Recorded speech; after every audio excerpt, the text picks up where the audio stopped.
nouvelle édition du Monde vu d'en bas, qui, comme son nom l'indique, tente de lire l'actualité du point de vue des classes populaires. Nous souhaitons à nos auditeurs nos vœux les meilleurs pour eux et leurs proches. Nous souhaitons surtout au peuple du monde, à commencer par le peuple palestinien, nos vœux les plus intenses de paix et de fraternité. L'année 2024 a démontré la marche vers la guerre généralisée que suscite la recherche effrénée du profit par ceux qui dominent aujourd'hui notre planète. Faisons de 2025 une année de mobilisation pour stopper définitivement cette logique de guerre. Notre chronique est consacrée au changement annoncé de la stratégie militaire française en Afrique. Mardi 31 décembre, le président ivoirien Alassane Ouattara annonce publiquement la rétrocession à la Côte d'Ivoire de la base militaire française d'Abidjan, et ce dès le mois de janvier 2025. Il expliquait ainsi, je cite, « Nous pouvons être fiers de notre armée dont la modernisation est désormais effective. C'est dans ce cadre que nous avons décidé le retrait concerté et organisé des forces françaises en Côte d'Ivoire. Ainsi, le camp de la 43e BIMA, le bataillon d'infanterie de marine de Port-Bouët, sera rétrocédé aux forces armées de Côte d'Ivoire dès le mois de janvier 2025. » Fin de citation. Rappelons que ce même Ouattara fut mis au pouvoir par cette même armée française en 2011 et qu'il est depuis un fervent défenseur de la France-Afrique. Le bombardement par l'armée française du palais présidentiel pour déloger Laurent Gbagbo a été en effet en 2011 le contexte de cette venue au pouvoir. Depuis, Ouattara s'est illustré par l'exigence de sanctions contre le Mali, le Niger et le Burkina Faso et par des menaces d'intervention militaire contre ces pays ayant rompu avec le tuteur français. Sommes-nous en présence d'une réelle rupture dans la politique militaire française en Afrique? Paris se résout-il enfin à traiter ses anciennes colonies comme des États souverains et non plus comme un précaré réservé? Ou au contraire, sommes-nous en présence d'une nouvelle opération de lifting visant à donner l'impression du changement alors que tout demeure inchangé? Pour répondre à ces questions, il faut écouter les responsables politiques et militaires français eux-mêmes.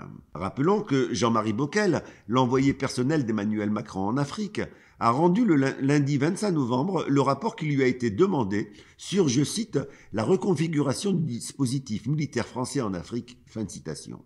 Auditionné par la Commission de la Défense nationale et des Forces armées à l'Assemblée nationale, Jean-Marie Bockel résumait comme suit son rapport le 3 décembre dernier. Je cite, « En matière de visibilité, le rapport ne peut seulement se résumer à une baisse de l'empreinte.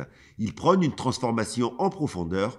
Dans les pays mentionnés, notre présence militaire permanente sera considérablement réduite et cela commence déjà à intervenir au profit de partenariats en matière de formation, d'équipement, de renseignement ou de soutien à tel ou tel aspect de la défense spécifique. J'ai parlé de la marine et de l'aviation, mais je pourrais aussi évoquer les forces spéciales adaptées à certaines menaces. L'objectif consiste bien à renforcer les capacités souveraines de ces pays pour les aider à faire face par eux-mêmes aux différents enjeux. » Fin de citation. L'objectif poursuivi est donc de réduire l'empreinte, c'est-à-dire de réduire la visibilité de la présence militaire française en Afrique.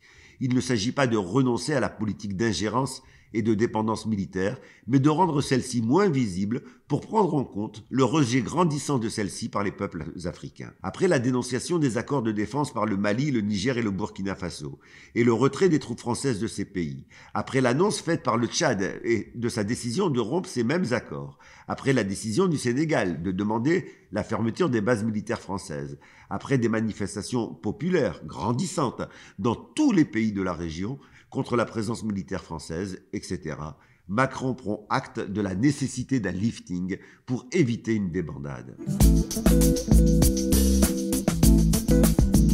La langue de bois de Jean-Marie Bockel masque les véritables objectifs du lifting en cours.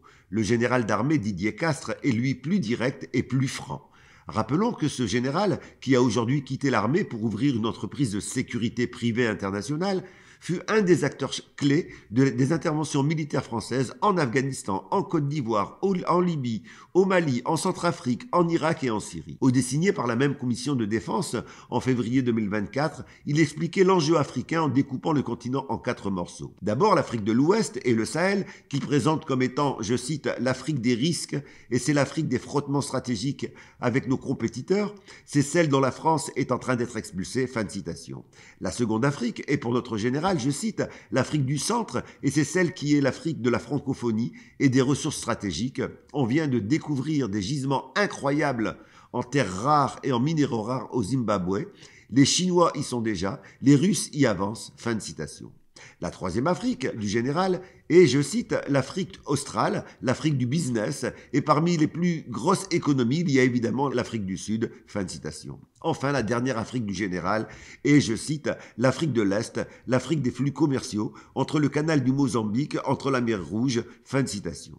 Comme on le voit, les critères premiers restent économiques et géostratégiques. Abordant la situation en Afrique de l'Ouest, il préconise une stratégie de présence offensive mais discrète. Je cite, « Si notre pays a l'intention de continuer à peser ou de conserver une forme d'influence dans cette zone-là, il est clair que ça n'apparaîtra pas dans les champs physiques. Globalement, et en le résumant, il faut passer d'une stratégie démonstrative et bruyante à une stratégie discrète. » Fin de citation.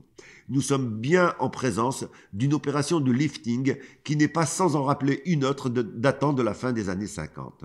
Rappelons que jusqu'en 1954, la France ne veut pas entendre parler de l'idée même d'indépendance. La défaite de Dien Bien Phu et le déclenchement de la lutte de libération nationale algérienne puis camerounaise font alors craindre une généralisation de ces processus de rupture radicaux. Le changement de stratégie sera total. Dès 1956, une autonomie est accordée, des indépendances corsetées par des accords de sujétion sont mises en préparation. C'est ce type de lifting que révèle la déclaration du président ivoirien Ouattara. Il s'agit désormais d'éviter des ruptures radicales comme celles du Niger, du Mali et du Burkina Faso. Le passage du colonialisme au néocolonialisme a été un changement de forme pour éviter un changement de fond. Celui qui est proposé aujourd'hui en matière militaire est de nature identique. Le savoir est une arme et il commence par le savoir s'informer. Nous espérons que notre émission a apporté sa contribution à cette information citoyenne nécessaire et urgente. N'hésitez pas à nous transmettre des sujets d'actualité que vous souhaitez voir traités dans notre émission. Ils seront traités dès qu'un fait d'actualité en lien avec eux permettra d'y revenir. Nous vous donnons rendez-vous dans quelques jours pour une nouvelle séance du Monde vu d'en bas.